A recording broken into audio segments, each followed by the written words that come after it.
It's Christmas time, and the history of Fox Kids is not susceptible to it. Welcome to Cool Yule. It's a theme that Fox Kids actually used for at least 2 years. It usually consisted of nothing but Christmas episodes of your favorite Fox Kids show. But Fox Kids did air some Christmas specials during their run. 3 of them, in fact. Well, 4 of them, but we'll get to the last one next week. They all aired only once, and they aired between 1993 and 1996. And boy, are you in for a holiday treat. Wow, that H makes a difference. This is Fox Kids Cool Yule. It is I, the tick-spreading holiday cheer. With Christmas Robo. Fox Kids. It's Santa Claus.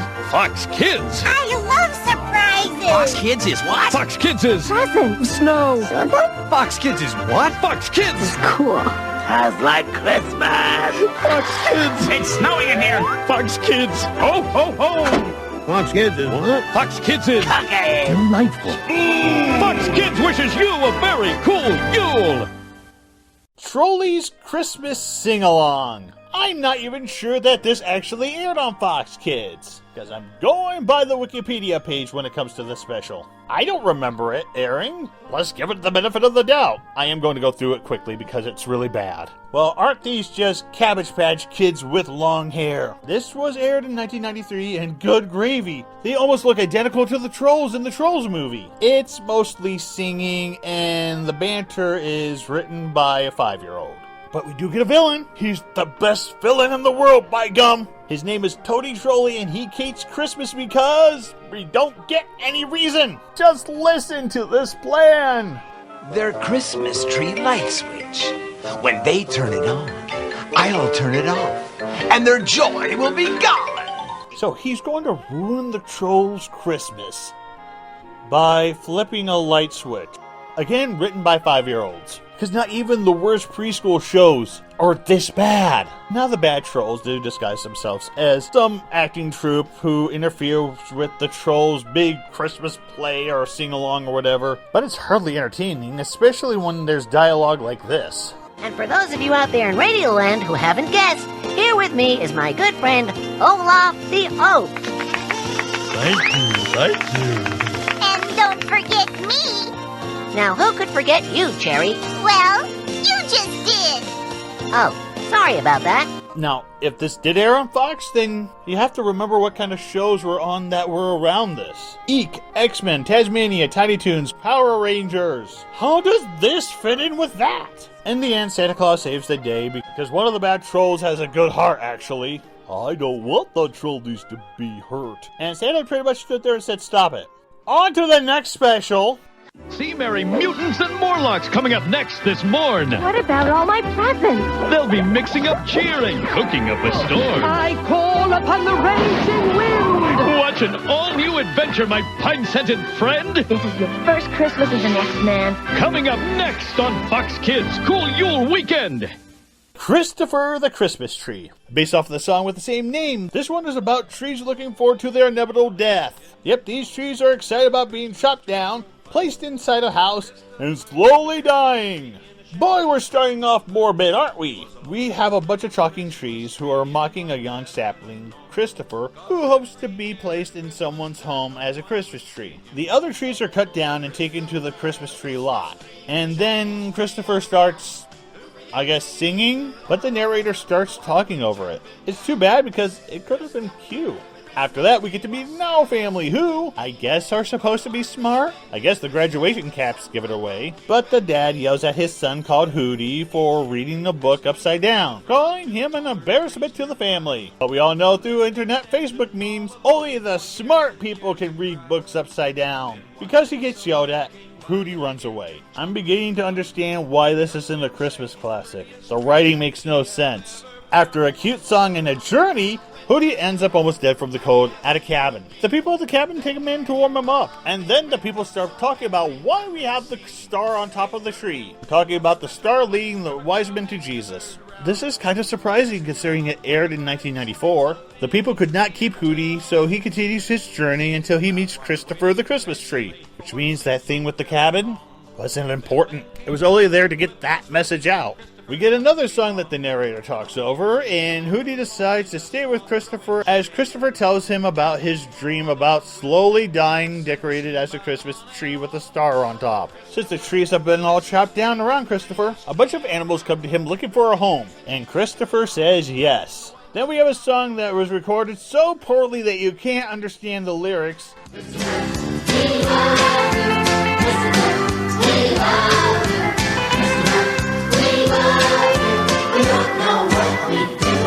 I think it's Christopher, I love you, or we love you, or something like that. The animals leave all at once to gather food with the exception of Hooty. We then meet a fox and a weasel who mocks Christopher and sets him on fire and then leaves. Because generic bad guys? Hooty puts the fire out and Christopher sends him on his way to get food. But then the loggers come to chop Christopher down. Oh, but Christopher thinks he's going to be chopped up into firewood. Because that's what the fox said. After pointless padding that involves chasing a logging truck, Hooty learning to fly and talk, and then trying to push the tree off of a flatbed trailer, we find out that Christopher was chosen to be the official United Nations Christmas tree. Or, when this aired in America, the national Christmas tree, or the presidential Christmas tree. We then get another song that the audio is so bad that you can't understand it, and the lip syncing is off. Cause I'm the whole world's Christmas tree. This special is pretty much banking on a Christmas song, and I guess the writers realized that they can't do much with a talking tree who can't move. Unfortunately, they needed Hooty because it wouldn't have been interesting otherwise. And even then, it wasn't a very interesting special. The talking animals? Not important. The thing with the fox and the weasel? They're not important because they never show up again. The mocking trees, the owl family, the visit to the human's cabin? Not important. Hooty learning to talk and fly? Not important because it doesn't add anything to the story. The songs are barely audible and most of the characters are annoying. Again, I understand why Fox only aired it once. It's kind of amazing considering that the creator of the song was trying to make a Christmas special ever since 1971. The songs from this special are actually from a Christopher the Christmas Tree album that was released in 1982. But to tell you honestly, I don't ever recall this song actually being played at Christmas time. Not on the radio, not in school plays. I think the song vanished off into obscurity, and a good chance this special did too.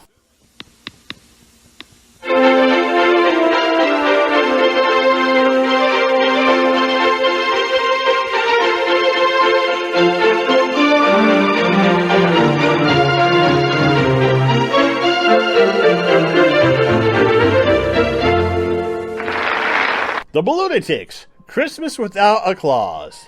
So I couldn't find anything about this special outside of a commercial Fox Kids used. But man, does this look like something out of bad 90s syndication. I guess when you're desperate for a Christmas special, anything will do. Daddy. Again, this only aired one time. Looks like Fox Kids is 3 out of 3 for non-repeat Christmas specials. But wait, there is hope. Is there one more Christmas special that Fox Kids aired that was actually good? Yes. Yes, there is. But you're going to have to wait for next time to find out what it is. Well, that's about it, you lucky loyal listeners. It's time to wrap up today's show. Gee, I thought we were gonna wrap up presents. That's just radio talk, Olaf. Sound effects. And a big stupid guy. I take it all back. This isn't written by 5-year-olds, because a 5-year-old wrote Axe Cop. These are written by people who play pretend. They're pretend children who act like perfect little angels. Let's pretend that this does not exist. I wish you a Merry Christmas, Happy Holidays. We love you. Now I feel like I have to punch you, because I think that will do everybody a favor. Just to get your ego in check. Cherry Christmas. That's just as bad as Peggy Hill on King of the Hill calling a dish of spaghetti and meatballs spaghetti and meatballs. It's just stupid. Show people are so strange. So anything out of the ordinary or weird is strange? Yeah, well, the internet says you're in the minority. Welcome to real life. With every Christmas card I write, don't write the old songs anymore. Yep. They only write new ones. Hooty! I wish you would learn to read properly. Why can't you be more like your brothers, Alvin and Albert? I hate to break this to you, but are you sure he's your son? I mean, he looks nothing like you. Okay, there's a plot device that a lot of cartoons like to use. It's where words appear on the screen stating how much time has gone by.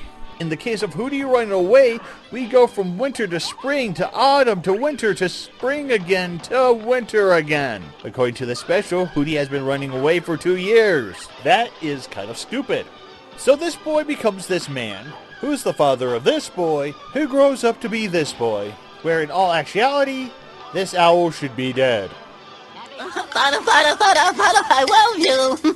It was this point in the special where all the parents started rooting for the fox and the weasel to eat these guys. Because not even the talking animals and Sophia the First talked down to their audience this bad.